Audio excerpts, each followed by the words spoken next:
সকল বৈষম্য ভুলে সবাই মিলে একসাথে ঐক্যবদ্ধ হয়ে চলার এই অনুষ্ঠানের খাওয়া দাওয়ার কিছু চিত্র এই ভিডিওতে তুলে ধরলাম। আলিপুর ইউনিয়নের তালবাড়িয়া জামে মসজিদের মুসল্লিদের ঐক্যবদ্ধ ভোজ। আর এই অনুষ্ঠানের জন্য রান্না হচ্ছে তালবাড়িয়া ফজলুল উলুম কওমি মাদ্রাসার মাঠে। এই অনুষ্ঠানের আয়োজনে আছে গরুর গোশের ভুনা খিচুড়ি। এখানে এসে দেখি রান্না বাড়ার কাজ শেষ হয়ে গেছে। জুম্মার নামাজের পরে মুসল্লিরা সবাই মিলে একসাথে খাওয়া দাওয়া করা হবে।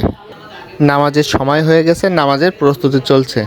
মসজিদে মুসল্লি বেশি হওয়ায় মসজিদের বাইরে নামাজের জন্য জায়গা করা হচ্ছে।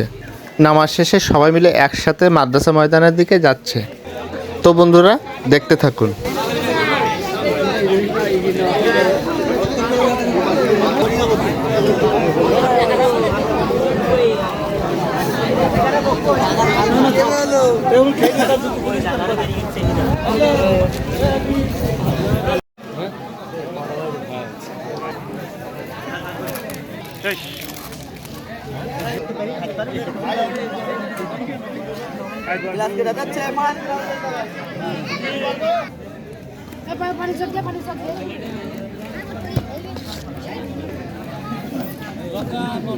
আমার একটু হবে না ভিডিও আলহামদুলিল্লাহ